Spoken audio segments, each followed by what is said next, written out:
భార్గవి.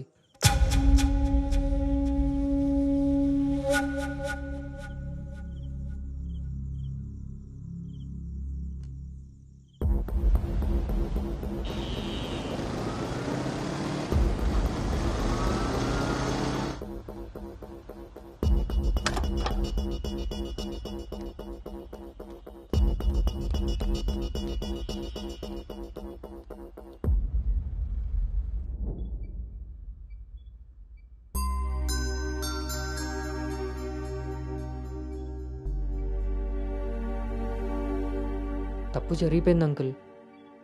నిజం తెలుసుకోకుండా మాట్లాడి మా మావయ్య తప్పు చేశారు. నిజం తెలిసి మాట్లాడకుండా నేను తప్పు చేశాను. మీ కుటుంబం గురించి తెలిసి కూడా నిర్ణయం తీసుకొని మా నాన్న తప్పు చేశారు. ఆ రోజు మా మావయ్య చెప్పిన రిషి ఎవరో కాదు అంకుల్. ఇప్పుడు మీ ముందు నిలబడ్డ గౌతమే. లైఫ్ చాలా విచిత్రమైంది అంకుల్. తప్పు చేసే టైంకి మంచి ఎలా ఉంటుందో తెలియనివ్వదు. అది తెలిసే టైంకి చేసిన తప్పు నుంచి మనల్ని బయటికి రానివ్వదు. నేను ఇప్పుడు అదే పరిస్థితిలో ఉన్నాను.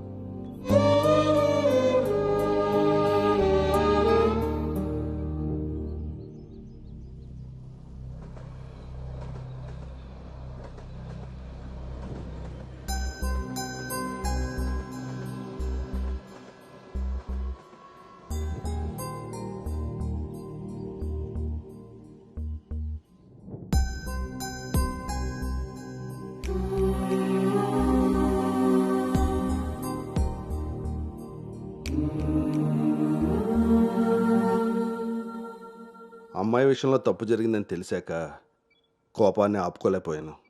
మీ విషయంలో తప్పు చేశానని తెలిసాక మీ ముందు తలెత్తుకోలేక నిలబడ్డాను.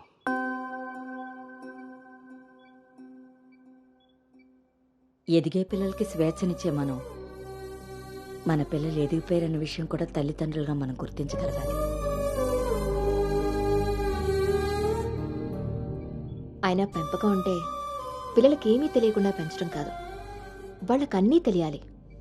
అందులో ఏది మంచో ఏది చెడో మనమే తెలియపరచాలి.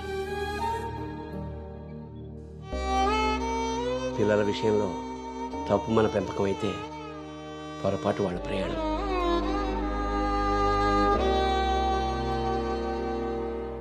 మనం మోస్తున్న పల్లెకిలో కూర్చున్నది మన పిల్లలు. వాళ్ళు బాధ పెట్టారని దింపేయగలవా? మనం బాధపడ్డామని వాళ్ళని వదిలేయగలవా? మన జీవితం అంతం వరకు వాళ్ళని మోస్తూనే ఉంటాం.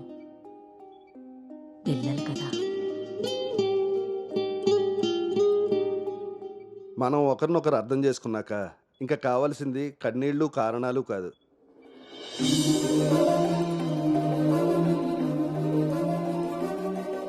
నాకు ఈ పెళ్ళొద్దు నాన్న.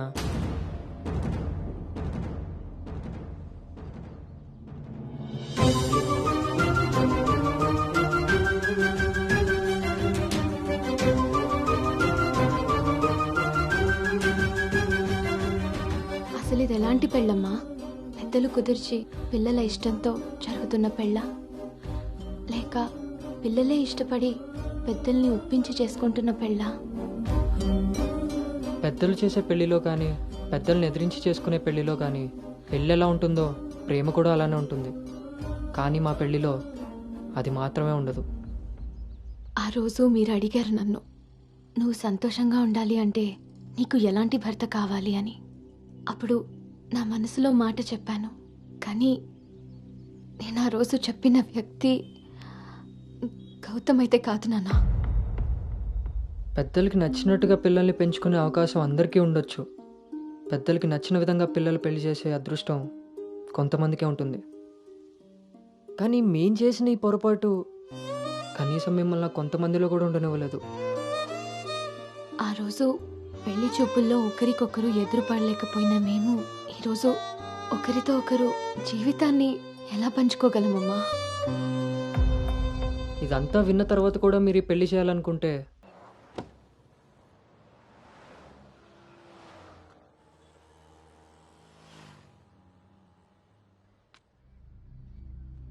చిన్నతనం నుంచి నువ్వు నేను ఒకే ఊర్లో పెరిగాం. నిన్ను తాకిన గాలే నన్ను తాకింది. నువ్వు తాకిన నెలనే నేను తాకాను. మన పరిచయం విచిత్రం. హ్మ్. మన ప్రయాణం ఇంకా విచిత్రం.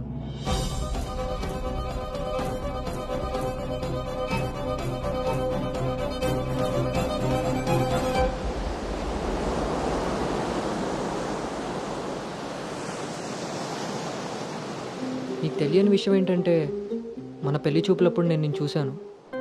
ఎవరితో అయితే అలాంటి రిలేషన్లో ఉన్నానో తననే పెళ్లి చేసుకోబోతున్నానని టెన్షన్తో పారిపోయాను. తర్వాత మళ్ళీ కలవకూడదు, కనీసం ఎదురుపడకూడదు అనుకున్నాను. కానీ మన మనసులు మనల్ని కలపకపోయినా పరిస్థితులు మనం మళ్ళీ ఎదురుపడేలా చేశాయి. మనం కలిసిన ఈ కొన్ని రోజులే నా మనసులో ఉన్న ఫీలింగ్స్ని నేను అర్థం చేసుకునేలా చేశాయి.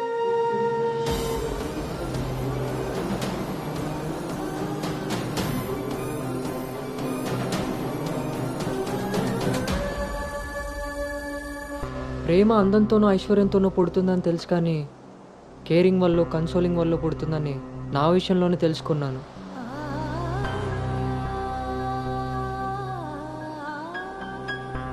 అసలు నీకు నాకున్న సంబంధం ఏంటి? ఎప్పుడు కలుద్దాం, ఎక్కడ కలుద్దాం? మరి అలాంటప్పుడు నీ స్ట్రగుల్ని నేనెందుకు ఫీల్ అవ్వాలి?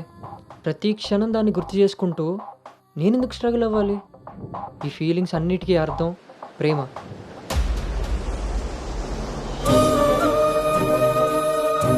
ఆ విషయం చెప్తే నన్ను తప్పుగా చూసి దూరం చేస్తావేమో అన్న భయంతో చెప్పలేకపోయాను. కానీ నువ్వు పెళ్లి చూపులకు ఒప్పుకున్నాక అర్థమైంది అది డౌట్ కాదు, నిజమని. ఎందుకో తెలుసా? నిన్ను చూసుకోవడానికి వచ్చే పెళ్లి కొడుకు నేను కాదని నీకు తెలుసు కాబట్టి. నువ్వు అక్కడ పెళ్లి చూపులకు ఒప్పుకున్నావంటే ఇక్కడ నన్ను లవ్ చేయట్లేదనే కదా. మరి నేనెందుకు ఒప్పుకున్నానో తెలుసా? నన్ను చూస్తే నువ్వు ఎలాగో నచ్చలేదని చెప్తావు. ఆ మాట విని నా మనసు బాధపడుతుందని తెలిసినా మా నాన్న మాట కాదనకుండా వచ్చినందుకు కనీసం ఆయనైనా సంతోషపడతారని వస్తానన్నాను. నేను పల్లవిని దాటి అనుని చేరడానికి చాలా ప్రయత్నించాను, కానీ చివరికి రిషిగానే మిగిలిపోయాను. అలానే నా మనసులో మాట ఎవరికి చెప్పకుండా ఉండలేను. అను నీతో కలిసి తిరగడానికి పరిచయం సరిపోయిందేమో కానీ నా ప్రేమని చెప్పడానికి ధైర్యం సరిపోలేదు.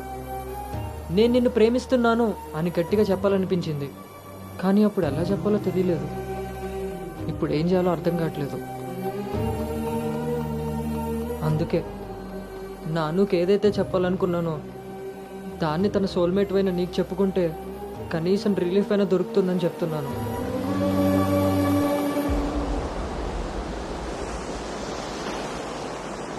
ఐ లవ్ యూ అను. ఐ లవ్ యూ అను.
గౌతమ్, నేనొకటి అడగనా? ఇప్పుడే కదా అయింది, మళ్ళీనా? ఛీ, అబ్బా, అది కాదు.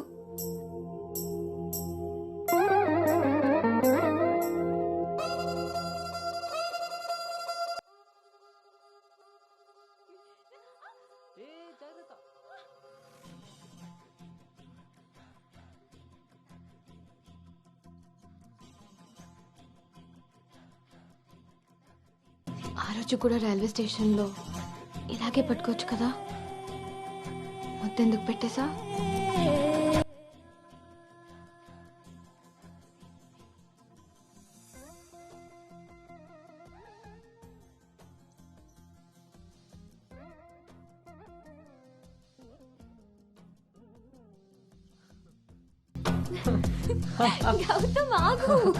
అను అను ప్లీజ్ ఇప్పుడు వద్దు. ఇప్పుడు కాక ఇంకెప్పుడు?